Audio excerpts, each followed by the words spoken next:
perfect. Oh, I forgot. Mum's waiting for me in the plane. What for? She's being my mystery passenger. Well, good luck. Let us know if you work out who she is. Righto. Douglas, an illegal pub on an airfield is incredibly dangerous and irresponsible. Don't be so melodramatic. No one drinks when they're on duty. It's just a bit of fun. It's more about the secret club atmosphere, you know, like at school. Not at my school. Oh, come on. You must have had secret clubs in the lunch break at least. No, actually, people weren't really around during lunch break. I think they went home or... Oh. Ah. Well, anyway, I thought you didn't drink. I thought you hadn't had a drink for 9 years. Martin, that is a secret. I have carefully built up my reputation as a hard-boozing sky god, and I'm not having you spoil it. So what do you drink there? If you must know... You know, every year I win a bottle of Talisker single malt from Carolyn. Steal. Win.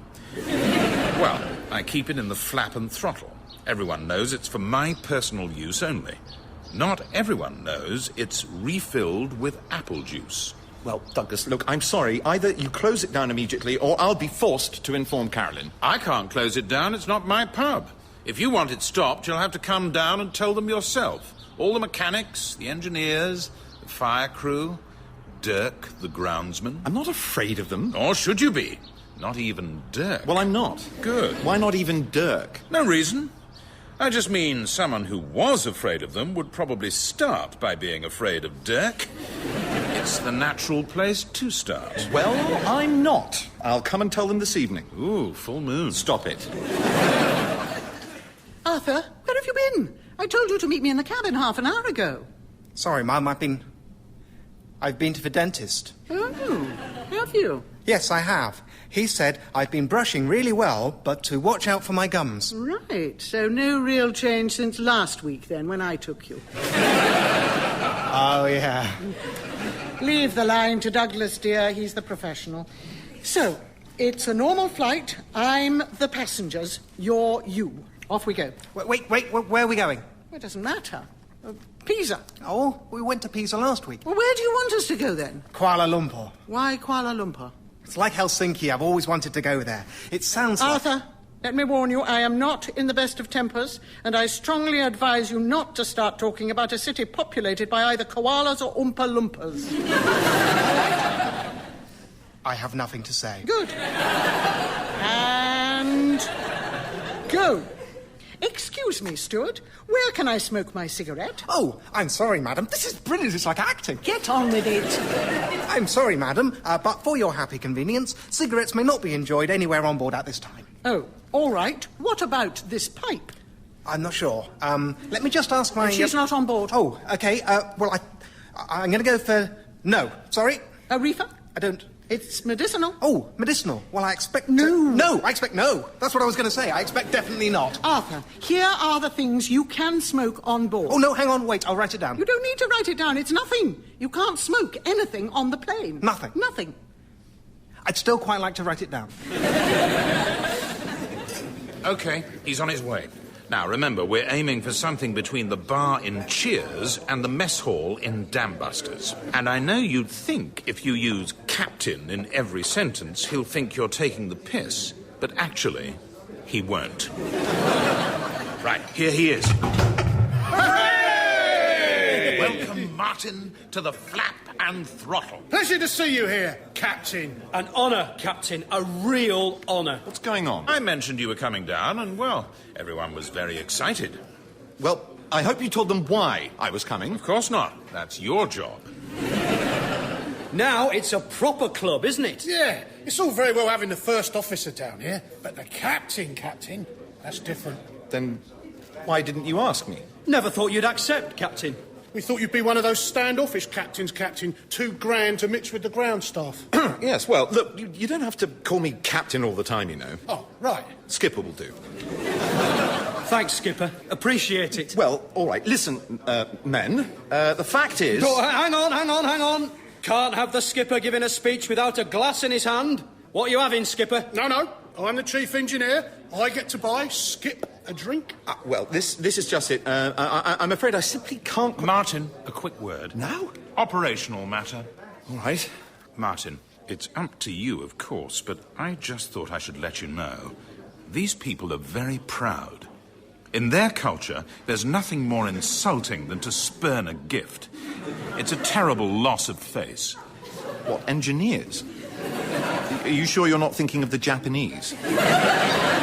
Well, there's so many great Japanese engineers, the culture's rubbed off on them.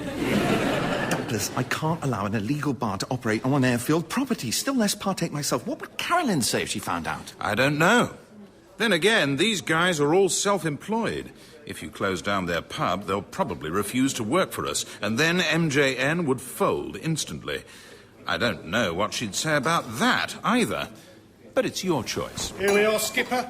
Your first point at the flap and throttle. First of many. No, really, stop it. You must understand, I really cannot accept this drink. You can't accept it? Well, why not, Skipper? Because, as the skipper, first round is my round. All right. Today, we're going to build on yesterday. We're not going to let yesterday get us down. Now, let's see you taking meal orders. Go. Hello, madam. Chicken or beef? Beef, please. OK. How did I do? Keep going. Oh, righto. Hello, madam. Chicken or beef? Chicken, please. You said beef just now. I was being someone different. That's pretty confusing, Mum. Couldn't you at least do a different voice? No, I couldn't. Please? Because in real life they'd have different voices and faces. Oh, all right. Chicken, please. Certainly, madam. And for you, madam? Sir. I beg your pardon, sir. Chicken or beef? How is the chicken cooked? 4 minutes on defrost, shake the bag, 3 minutes on full. No! Don't tell them that. Sorry, are you being you again? Or him? Or one of the others? Me! Just don't tell him we reheat it. Well, he must know. I mean, obviously we don't have a whole kitchen back there. He's not stupid. Yes, he is. Everyone on this plane is stupid until proved otherwise. Shall I put that on the list? Isn't it there already? The customer is always wrong, rude, late, witless, loud, drunk, thieving and sly. I suppose witless sort of covers stupid. Oh, I don't know. Stick stupid down as well. Have you got rude? Yep. Put it down again. It's a good one. You say that, Dave, but they equalised within 10 minutes, so I don't... Evening, chaps. Oh, hello, Martin. All right. Sorry, I didn't mean to interrupt. Carry on. Oh, we were just talking about... Did you see the match, Skipper?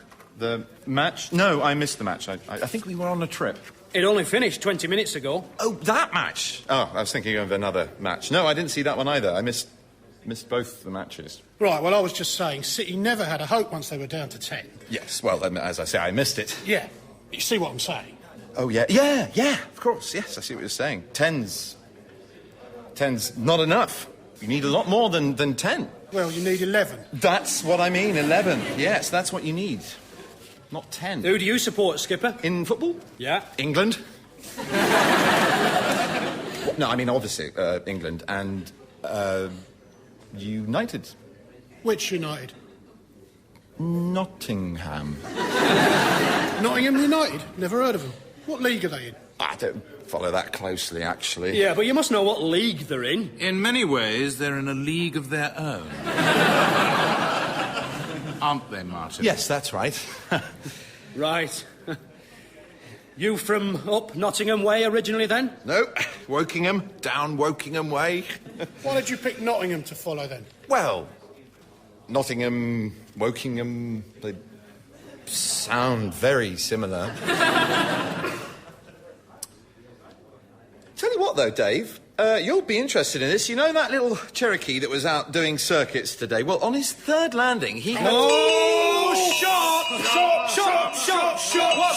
What's going on? What have I done? Talking shop, Skip. Sorry. Automatic round forfeit. What? Flap and throttle house rules, I'm afraid, Martin. Anyone caught talking shop has to buy a round for the whole bar. Then how do you talk about flying? Well, you can't, can you? That's the point. So what do you talk about? I don't know. Music, sport, women. The meaning of life, anything but bloody planes, eh? Yes, yeah, of course. Yeah, who wants to talk about stupid aviation? Come on, go easy on him, chaps. He's new.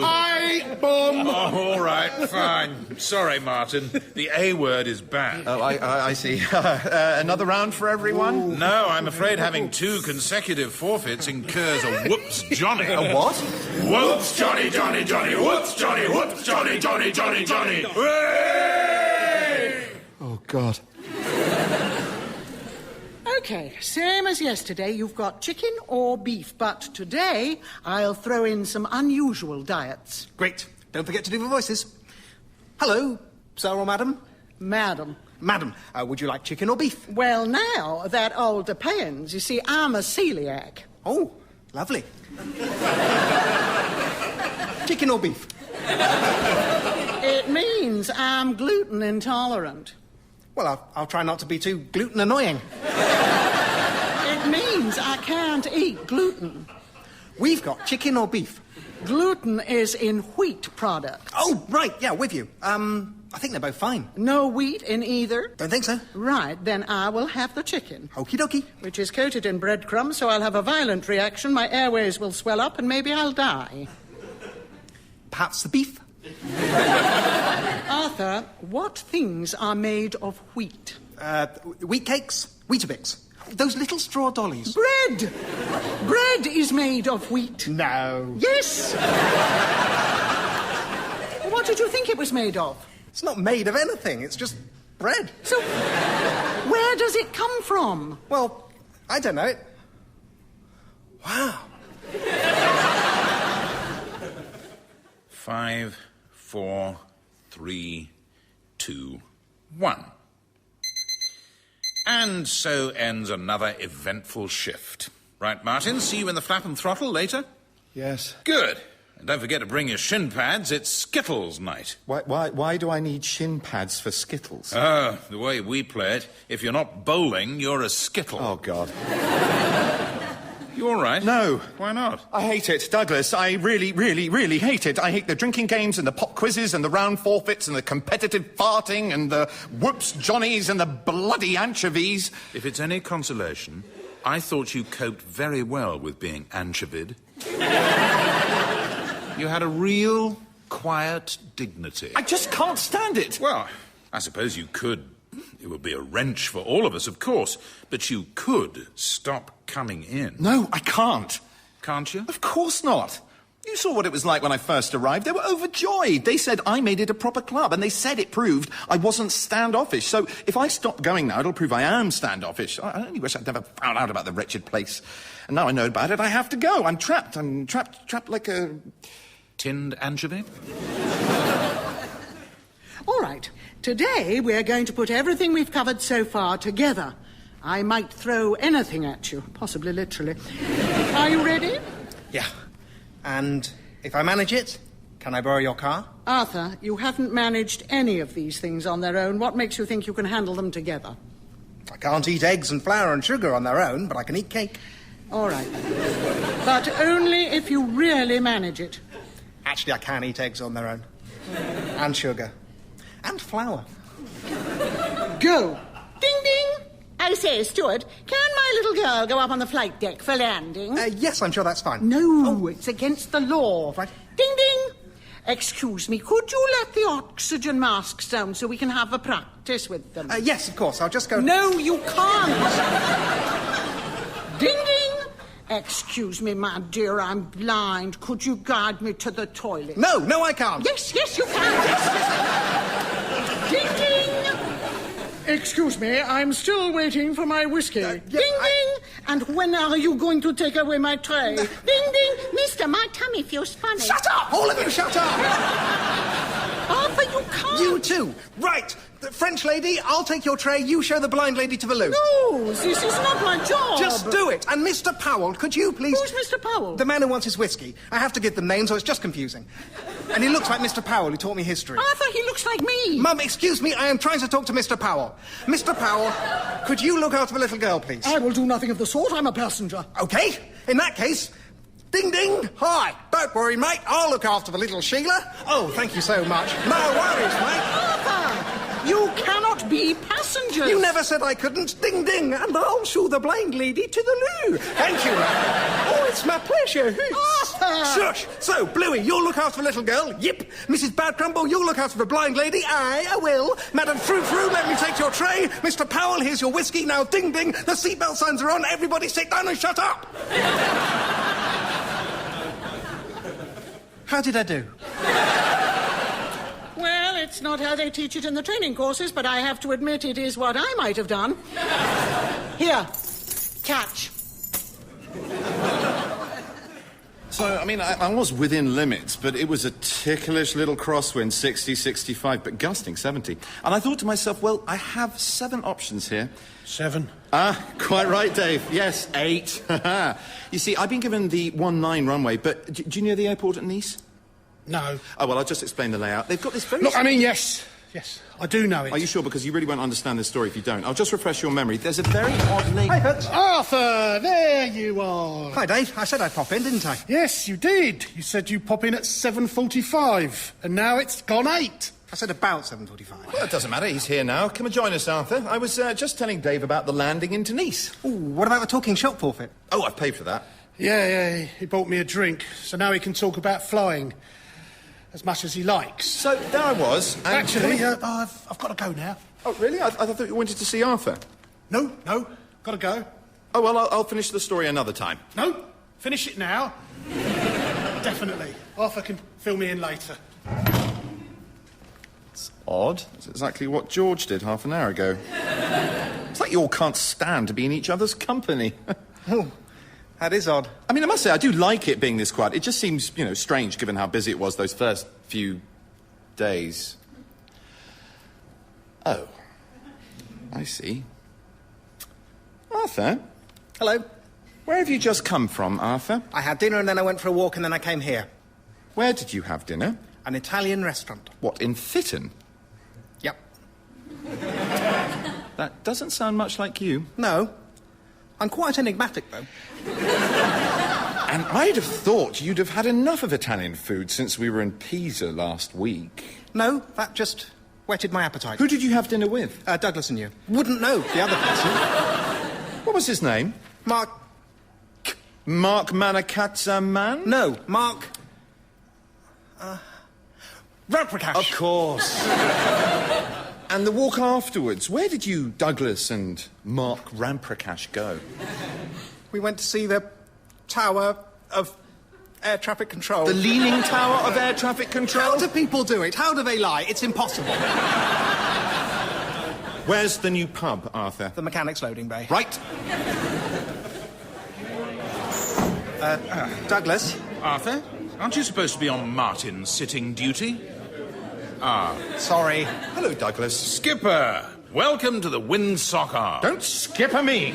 So this is where everyone's been. Where everyone's been busy preparing your surprise. Oh, please, Douglas, don't bother. All right. But we just thought, as captain, you were entitled to your own private bar, while we... Went off and set up another cooler gang that I'm not allowed in. Yes, I get it. Well, bad luck. No, Martin, don't. Hi, Carolyn. No. I think you ought to come over to the Mechanics Loading Bay. Don't say why. Because there's an unlicensed bar in it, that's why. Oh, great. She's coming straight over. I thought she might. All right, everyone get out, but drain your glasses first. Just do it. There's no point in that. All the bottles are still sitting on the bar, and anyway, I have to tell her everything. Really, Martin? Everything? Including the 4 days you spent as a pillar of the flap and throttle? Yes, but I didn't want to. And anyway, this isn't about that pub, it's about this pub. The one you left me out of. You wanted to be left out of it. You told me so. You wanted to go back to not knowing. I was trying to help. What? Oh, no. Oh, Douglas, I'm sorry. I'm sorry, I didn't realise. Look, I'll phone her back. Too late. Don't worry. Tell her everything like you were going to, but get ready to follow my lead. All right. What on earth is going on? Oh. Evening, Carolyn. Welcome to the Windsock Arms. Oh, Douglas, this is too far even for you. Providing unlicensed alcohol on an airfield to airfield staff on duty. Martin, how long have you known about this? I've just discovered it now, just immediately now. Who's been coming here, Douglas? Well, the thing is, I have a terrible memory for faces. I want a list of the names of everyone who's been drinking here. Also names. Faces and names, those are my weak spots. Douglas, I'm serious. We need to have a talk. Always a pleasure, never a chore. In which I may have to fire you. Quite right, too. I'm not joking. Absolutely not. It's terribly serious. And that's certainly how you should react if I ever set up an illegal bar in the airfield. You have. Well, no, I haven't. You see, Carolyn, I am your mystery perpetrator of gross professional misconduct. Hello. What? Arthur was telling me about all the fun you've been having with the mystery passenger lessons, and I thought it was a shame for you and Martin to miss out. So I arranged this. And you both did terribly well. Douglas, I am not an idiot. This place is full of booze. But is it, though? Martin, pass me one of those bottles, would you? Absolutely anyone at all. Your free choice. Here you are. Ah, the Talisker. Excellent choice, sir. There we are. On the house. Tell me what you think. Apple juice. It does have appley overtones, doesn't it? Or if you prefer, I can do you water, cold tea, or I think this one's mouthwash. You went to all this trouble just to wind me up. You and Martin. It was an irresistible 2 for the price of 1 deal. You are an infantile, time-wasting, sorry excuse for a pilot, and I ought to fire you anyway just to teach you a lesson. Yes. Funny, though, wasn't it? Martin? Yes? Are you still there? Yes. Then don't be. Right. Right. Now, Douglas, listen to me. Yes, Carolyn? A double gin and tonic, please, with ice and lemon. Coming right on. Do you think that went all right? Very well, I thought. I'm impressed he took 4 days to tell you. I thought it would be sooner. I'm rather insulted he believed I'd fall for that rotten apple juice trick. All in a good cause. Now, Martin can return to blissful ignorance. The boys can relax again, and you can start coming back to the pub. Where's the new one going to be? We thought the fire crew break room, the hose and hydrant. Perfect. Cheers. Cheers. That was Cabin Pressure by John Finnemore. It starred Stephanie Cole as Carolyn, Roger Allam as Douglas, Benedict Cumberbatch as Martin, and John Finnemore as Arthur. It also featured Paul Putner as Dave and Roger Morledge as George. The producer was David Tyler, and the programme was a positive production for the BBC.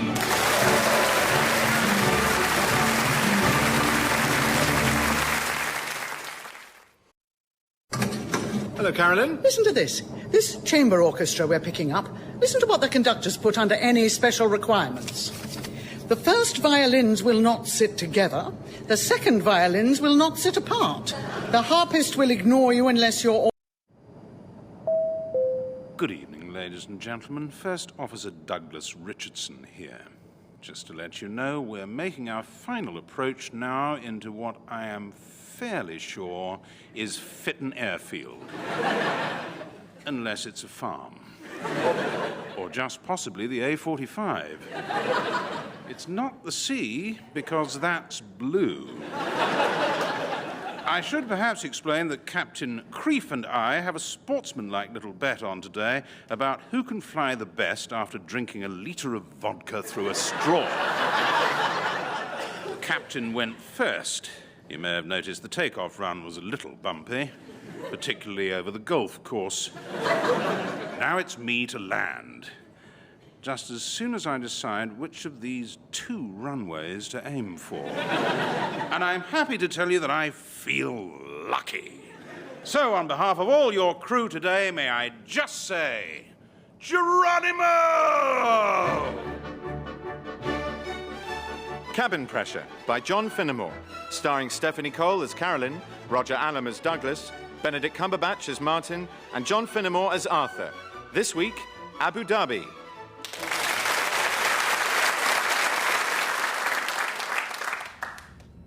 Blessed. Ah, yes, of course. May. Yep. Can't. Here we are, gents. Coffee with nothing in it, tea with everything in it. Great cabin address, Douglas. I love cargo flights. Thank you, Arthur. Ooh, Eno. Ooh, Eno. Ooh, Eno. Ah, yes. Sewell. Oh, what are we playing? Brians of Britain. There must be loads of them. Well, not to worry as they come to you. Who's that guy? Grey-haired, did that game show. Can I have a pee, please, Bob? What was his name? Your hope being that it was Brian? Yeah, Brian... Brian... Bob Holness. It was Bob Holness. That's it. Oh. Well, does he count anyway? Does Bob Holness count in our list of people called Brian? What the hell? Yes, he does. Well done. Golf Tango India. Expect 20-minute delay, due runway inspection. Enter the hold at Arden. Maintain 7,000 feet. Golf Tango India. Roger, hold at Arden. Maintain 7,000 feet. Can you confirm delay only 20 minutes? Probably. All depends, really. Thank you, Tower. Hugely informative as ever. Out. Sorry, chaps. Looks like we better divert to Bristol. Bristol? Why? Fitton's got a runway closure. We'd have to hold for 20 minutes. But Bristol, that's miles away. Yes. Luckily enough, though, we're in an aeroplane. Specially designed to be good at going miles away quite quickly. Yeah, but my car's at Fitton. Oh, well then, let us by all means circle round it until we drop out of the sky. Do you know, Martin, all these years and I've never been to Bristol. We'll get ready for a treat. I don't know. I was rather hoping not to break my duck. Skip, are you sure there's not enough fuel to wait? Because there's always a little bit left when the gauge shows red. Yes, oddly enough, Arthur, a jet aircraft isn't as precisely similar to a Vauxhall Corsa as a stupid person might imagine. We're going to Bristol. What do you reckon, Douglas? We could go to Bristol, I believe people do. However, we've easily enough fuel spare to hold for 20 minutes, maybe even 30. No, I'm sorry, but we're diverting. Yeah, hang on a tick, though. If Douglas reckons 20 minutes... No, let's not hang on a tick. Let's listen to the captain, shall we? Of course, Martin. If you say we divert, then divert we shall. Thank you. Unless, of course, we were to smell smoke in the flight deck. What? I'm just saying, if by any remote chance we smelt smoke in the flight deck, we would of course be duty-bound to land at the nearest available airfield with immediate priority. In this case, by a happy coincidence, Fitton. Yes, maybe, but I don't smell smoke in the flight deck.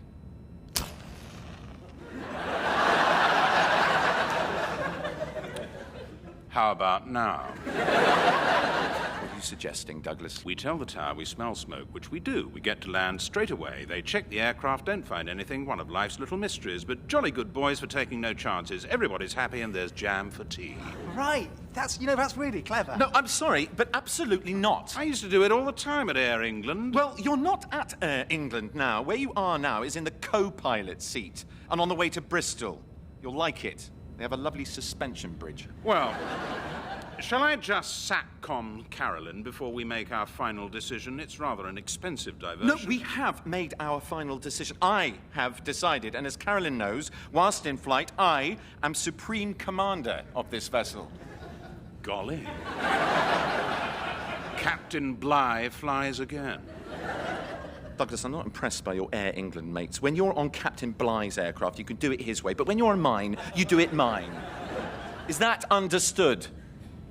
Yes. Yes, what? Yes, it is. Yes, it is what? Yes, it is understood. Yes, it is understood what? Yes, it is understood. Please. I'm waiting. Martin, you're not seriously asking me to call you sir? Yes, I am. Why is that so hard to believe? Well, to select just one reason from the 15 or 16 that present themselves, I'm old enough to be your father. Not unless you started very young. I did. Right. Well, I think your age and your previous role is giving you a rather skewed view of the chain of authority on this aircraft, and maybe a little observation of the formalities will help remind you which one of us is still the captain. So, is that understood? Yes. Sir. Thank you. Fitton approach, Golf Tango India. In view of your delay, request diversion Bristol. Martin, you're a Burke. I'm not a Burke, Carolyn. I'm an airline captain. Wrong on both counts. You're a colossal Burke, and you're not an airline captain. I don't have an airline. I have one jet. You cannot put one jet in a line. If MJN is anything, it is an air dot.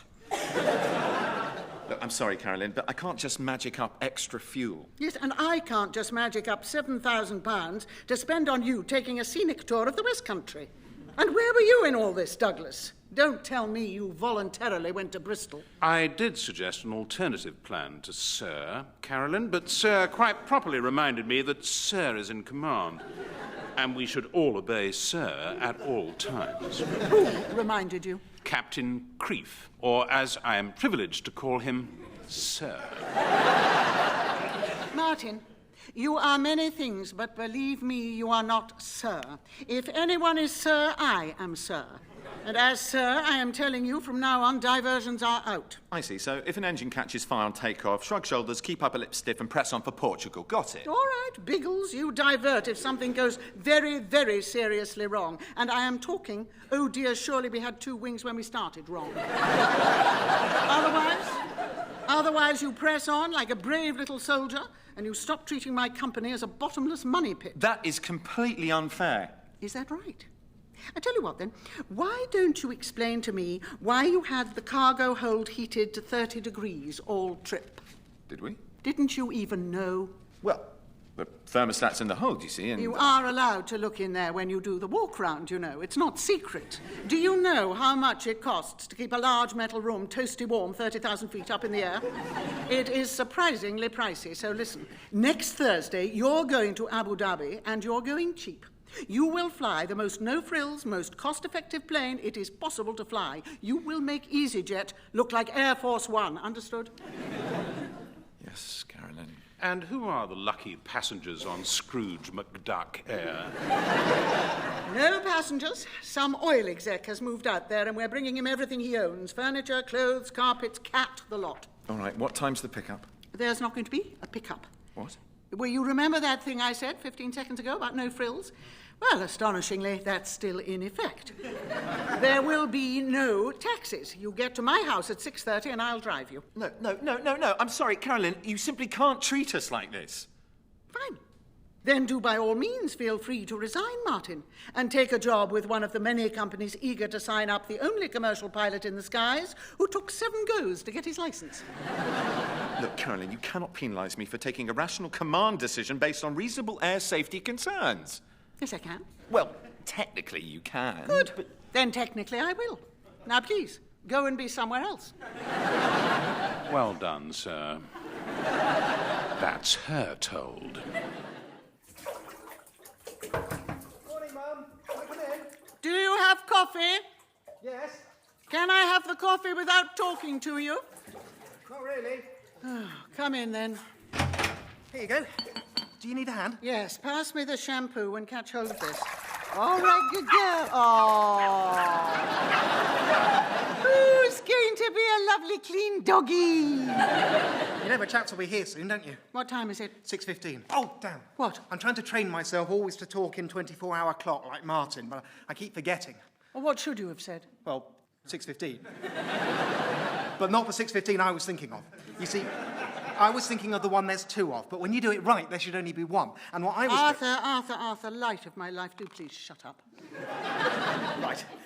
Yes, sorry, Mum. I'm just so excited about the trip. Arthur, you've been on hundreds of trips. Hasn't the novelty worn off a little? No, never. It's just always exciting. That amazing moment when 12 tons of metal leaves the Earth, and no one knows why. Yes, we do. Yeah, but, you know, not really. I mean, we know you need wings and engines and a sticky up bit on the end for some reason, but it's not like we actually know why a plane stays in the air. No, Arthur, we really do. we do know that. Oh, how then? Well, because... will you give me that towel? Okay, good doggy, keep still. Because there are 4 forces acting on the plane, and so long as 2 of them are bigger than the other 2, the plane flies. Mum, I don't mind that no one knows. But we do, that's it. What I said, that's how. Well, what are the 4 forces then? Yes. Well, I will tell you what they are. Lift, weight, Up and down? No. Those are up and down. No, it's lift, weight, Left and right. No. Lift, weight... Engines? No. Well, yes, sort of. Thrust. Lift, weight, thrust, and... Time. Drag. Lift, weight, thrust, and drag. So, the weight and drag are overcome because the engines give the plane thrust and the wings give it lift. And that's how a plane flies. How do the wings give it lift? What? The wings are really heavy. How does bolting 2 ginormous lumps of metal to a ginormous lump of metal give it a lift? Well, because they are wings. Well, they're like birds' wings. Yeah, but birds' wings flap. Ours don't flap. They've got flaps, but I once watched the flaps all the way to Stockholm, and take it from me, they are seriously misnamed. So why does having wings make a plane lead the runway? Ah, they're here.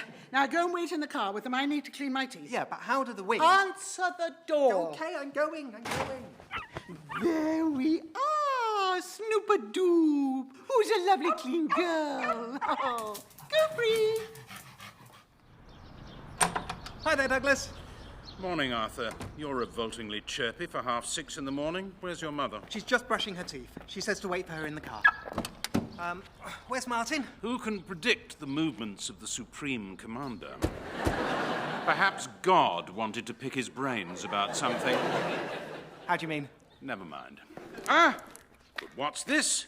Who is this commanding presence hoving into view? Can it be Sir? It can. Morning. Greetings, oh sir. Don't call me Sir, Douglas. Sir's mind is fickle and changeable. I shall endeavour to remember, sir, but from time to time my natural awe at the majestic figure cut by sir may bubble up uncontrollably.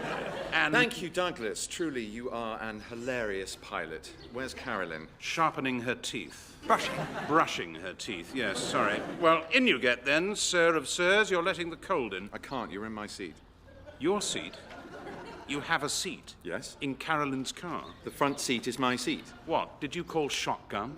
I don't need to call shotgun. I'm the captain. The captain gets the front seat in the aircraft, Martin, because he's driving it. Not in any vehicle he happens to be in. I always sit in the front seat in the taxi. Only because the taxi goes to your house first. This time I got here first, and so here I am. Voila. Tell you what, if it makes it easier, I could go in the front. Shut up, Arthur. Right. Douglas, I've got to do the briefing. How am I supposed to give the briefing from the back seat? I'll still be able to hear you. I'll be in the same car and everything. And my legs are longer, yards longer. But I don't... Oh, all right. I'll toss you for it. Hey, no, that's not fair. You know about me in coin tosses. Heads or tails? Oh, bloody hell. Tails, then. Oh, that's odd. Did I win? Did I actually win? That never happens. That's the first time in a run of about 500. Just get on with it. Oh, now, that is nice. Comfy. Now listen up, chaps. Here's the briefing. Fairly straightforward. Weather's good. Clear skies expected at Abu Dhabi. Our alternate is Dubai. I'll operate out. Douglas, you operate back. Trust that's all clear? Aye, aye, Captain Ahab. I suppose he's a friend of Captain Bligh, is he? The three of you should go for a drink sometime. Okay, Team Useless, we're late. But that's because you were... Shut up and listen. Here's your briefing. Douglas will operate out, Martin back, clear skies at Abu Dhabi. Your alternate is Bahrain. Carolyn, I've already No, done... really? Shut up and listen. Alternate Bahrain, but of course you don't need an alternate, because today's the day we try running MJN as a profitable business, rather than a charitable sanctuary for rubbish pilots. Wait a minute. Martin, swap seats with Douglas. What? He's too tall, I can't see out of the back window. Oh, come on, chop, chop. I don't believe I am it. going to count to 1. 1. Look at all this lot. Carpets, vases, and a storage heater. Why would you want a storage heater in Abu Dhabi? Well, there is a lot of heat to store. Right, we're done. Arthur, we're done. Coming, Skipper. What are you doing back there? I'm just trying to soothe the cat. Ow! God, what happened? I failed. Good heavens, are you all right? I think so. He's sweet, really. He was just playing. At what, being a leopard? I wouldn't have thought he could get his paw through the bars. Nor did I. He really can, though. Do you want to go and sew yourself back together? No, I'm fine. Ish. Are we done? It seems so, and now it's back to the boring old plane flying. Oh, yes, about that. I wanted to ask you something, Skipper. Mum was telling me this morning that planes fly because they've got wings. Is there anything that woman doesn't know? But she didn't really explain. Why do winds lift us up? Ah, well, essentially... Douglas, he asked me. Listen carefully, Arthur. The wing is curved on top, but flat on the bottom. When it meets the air, it splits it in two. The air that goes over the top has further to go, so it has to go faster to keep up with the air underneath. That reduces the pressure above the wing, giving us lift. Ah, fantastic. Thanks, Skipper. I totally get it now. You're welcome. Except, why does it have to? Why does what? Why does the air on the top have to keep up with the air on the bottom? Why don't they just split up? For the sake of the kids? Fuel system checked? Checked. Hydraulics checked? Checked. Transponder checked? Like a picnic tablecloth. In general, plane not broken? Plane, so far as one can tell, not broken. Great. I'll go and do the walk around then. Not forgetting, of course, to check that the cargo hold temperature... No, obviously not forgetting that. Douglas, do I have to remind you again who's in command? Could it by any chance be you, Captain Queeg? Queeg? You're just making them up now.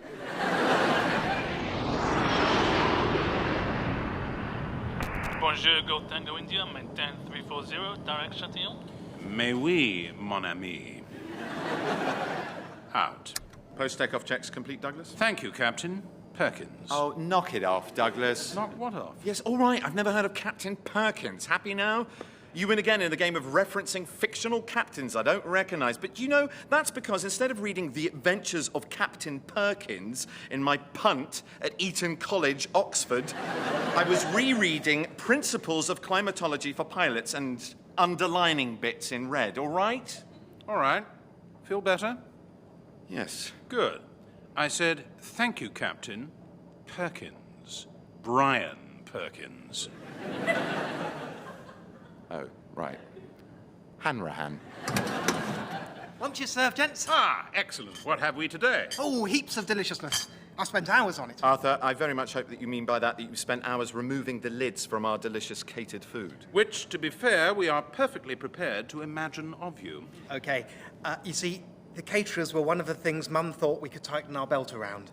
She thought that with me not having terribly much to do on cargo flights, I could try my hand at doing the meals. Did she? Did she really? And what have you prepared? Well, 2 separate meals, as per. For someone, this. My God. I call it my orange platter. Really? I wonder why. Oh, because everything in it... Yes, Arthur, I can see why. What makes the mashed potato orange? Cooking it in the same saucepan I used to curry the baked beans. And the other option? Ah, my signature dish. Behold, surprising rice. Good Lord. What are those bits? Ah, you see, Skipper, if you don't mind me saying so, that question is entirely against the spirit of surprising rice. Arthur, you're aware the point of giving us separate meals is so that we can't both get food poisoning. There's really not much point if you're just going to poison us in 2 different ways. Oh, come on, chaps. I tried my hardest, you know. That's what we're afraid of. Arthur, sorry, but please take these away, humanely destroy them, and see if there's anything edible on the plane. Douglas, SATCOM, please. Carolyn, what the hell are you trying to do? What's the matter? Has Arthur told you about the accommodation already? I told him to wait till you landed. What? No? What about the accommodation? Oh, nothing, nothing. You love it. It has old world Bedouin charm. What did you want, then? The food, Carolyn. We're skilled professionals doing a difficult and dangerous job. We need proper catering. Skilled professionals don't go to Bristol. Ask anyone. Skilled professionals don't forget to check the cargo hold heating. Speaking of which, did you check it? Yes, of course I did. How could I forget with everyone reminding me twice a minute? I checked it before the walk round, and I checked it after the walk round, and it was definitely off. On. What? Sir means on, naturally. It was on. Whoops, must go now, Carolyn. Here comes a mountain. Cheerio. Douglas, is this some half-baked revenge attempt? Because if so, it's really pointless. Why would she believe I deliberately turned it on? Why, indeed, but I had this sort of feeling you might hope she did, what with the cat in the hold and all. Oh, God. Precisely. I did try to remind you. Oh, God. Yes. Do you think it's dead? No, definitely not. Not yet. Oh, God. Probably feeling the chill, though. What flight time have you got? A little under 8 hours. How long can a cat survive in an unheated hold at 34,000 feet? Oh, I used to know this one. It's always coming up in pub quizzes. Yes, all right. Now then, is it 3 hours and 28 seconds, or is that a weasel in a submarine? You don't know. I regret not, but I wouldn't hold out too much hope for the answer being 8 hours. Oh, God. I'm going to have to kill the client's cat. It's looking that way. I can't kill the client's cat. That's also true. Well, what else can I do? I suppose you could always... I can't divert. She'll hunt me down. She'll actually hunt me down with knives. Whereas if we carry on and freeze the client's cat to death... Also knives. Big knives. If we did carry on and the cats didn't make it, do you think they'd be able to tell how it died? Again, I fear you flatter my knowledge of cat pathology. I don't see how they could. I mean, it's not as if it's going to freeze into a block of ice, is it? Not unless it's a cartoon cat, no. I mean, it's not as if the cat CSI is going to descend on us. I wouldn't have thought so. They're so busy these days. I mean, I know it's a bit rotten for the cat, but £10,000 to divert is quite a lot, isn't it? A fair bit. And Carolyn? And the knives, yes. So, what do you think? Is that reasonable? That's reasonable, isn't it? Isn't it? It's a command decision, sir. All yours. Right, I found some biscuits and some strepsils. Who wants what? I think we can probably risk both having the biscuits. Skipper, are you all right? Yes. Are you sure? You're a sort of grey colour. And you didn't even try the surprising rice. I'm fine. No, really, it's something... Arthur, you were asking why the air over the wing has to keep up with the air underneath. Oh, yes, do you know? Indeed I do. Attend. The air is not passing over the wing is passing through the air. So, the curved upper side stretches the air forced over it apart, reducing pressure, producing lift. The lift pushes up, the weight pushes down. So as long as the lift is more than the weight, up we go. And that, my friend, is how an aeroplane flies. Got it. Right, yes, crack it. I completely get it now. Good. You see, it's actually quite easy to grasp when it's explained properly by someone who understands. So that's why planes can't fly upside down. Yes, they can. Can they? Well, of course they can. Haven't you seen the red arrows? But doesn't that mean the curved side of the wing is on the bottom? So the lift is pushing down, as well as the weight? How does that work? Yes, Douglas. How does that work? Well, Arthur, there's a very simple explanation. But just to finish what we were saying, Martin, I think it's entirely up to you whether you let the cat in the hold freeze to death. What? Douglas! Skipper!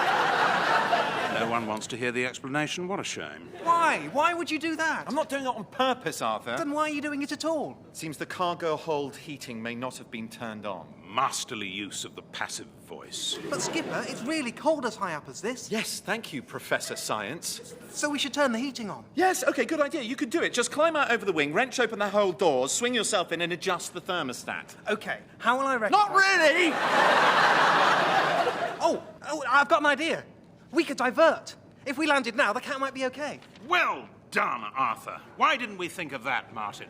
Arthur, I know he's a lovely cat, but it costs thousands and thousands of pounds to divert. And you remember your mother and her thoughts about that? Right.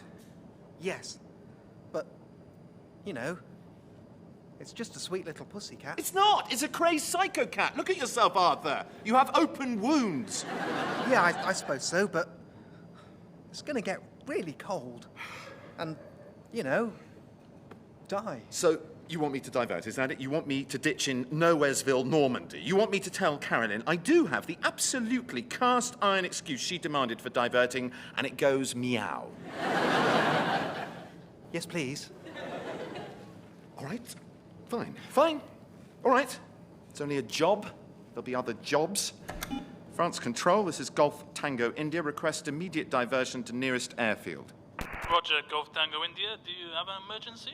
Well, we've got... One moment, please, Tower. What is it, Douglas? Captain.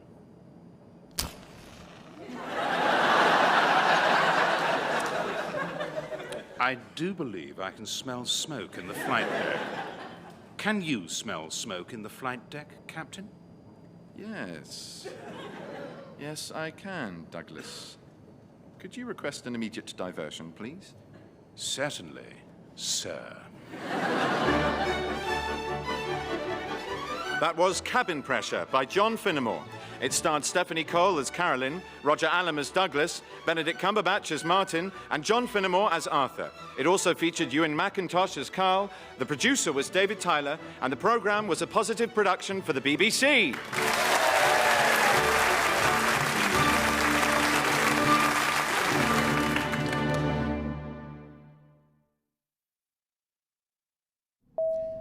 Good evening, ladies and gentlemen, lords and ladies, Your Majesty.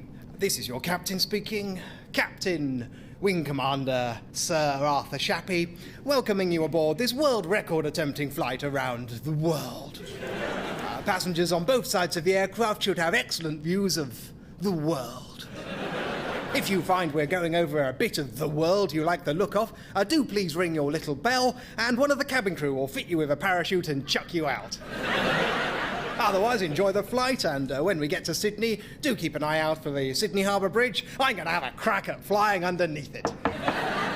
Hey, Wing Commander, less yammering, more hoovering. Sorry, Mum.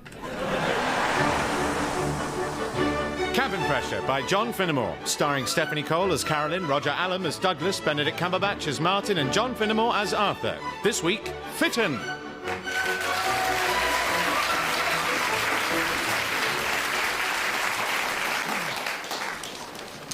And there's another leak over here. Righto, Martin. God, the rain's horrible outside. And inside.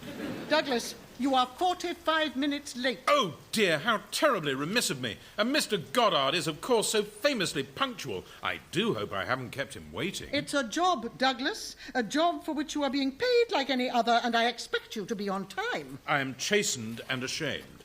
Arthur, tea. Yeah, will do, Douglas. Just trying to fix this leak first. Oh, well, in that case, Arthur, tea. Wow. You're making me tea? I know, it's a topsy-turvy day of misrule, isn't it? Cracking. Loads of milk, 4 sugars, please. Hey, Douglas, you know when you get something going round and round in your brain? Yes, though I'm a little surprised you do. A tune, I mean. Ah, yes. Well, I've got one of yours at the moment. One of mine? Yeah, something you were singing a few days ago, only I've only got the one line. How does it go after this? How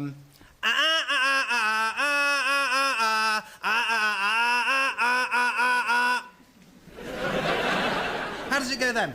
Well, I hope after that it goes to a vet. And is painlessly put out of its misery.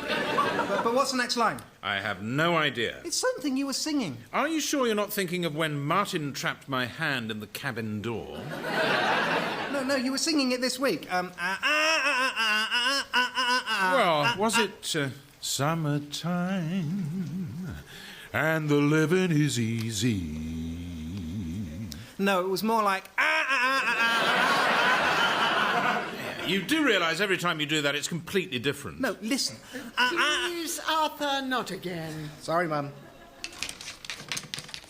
Oh, Douglas, I thought of another one this morning. Oh, yes? What are you doing this time? Books that sound more interesting with the final letter knocked off.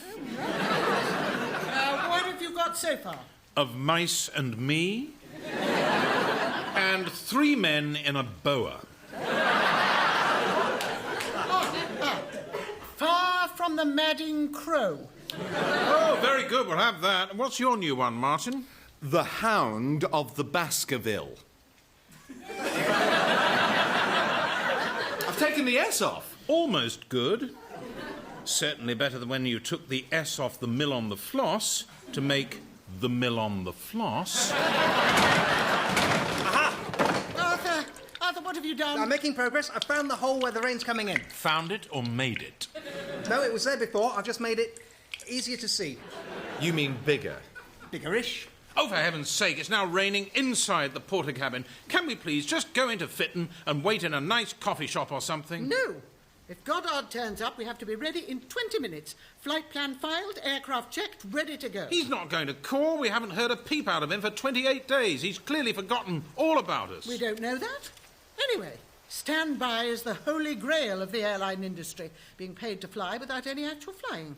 No risk of the three of you putting us into bankruptcy prison or the side of a mountain. God has smiled on us, and if he has chosen as his instrument a lippy telecom millionaire from Bracknell, who are we to argue? Well, if we can't go into town, we could at least go and sit in the plane where it's dry. Oh, God, do we have to? Well, we can sit in the plane, or we can sit in the rain. Can't we sit in the car or sit in a bar? Douglas. I'm sorry, I thought we were staging an impromptu tribute to Dr. Seuss. Well, this is much nicer.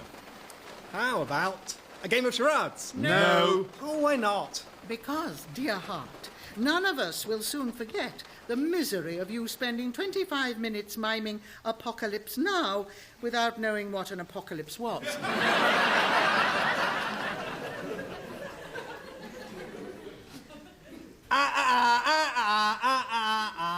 Oh, is it? No,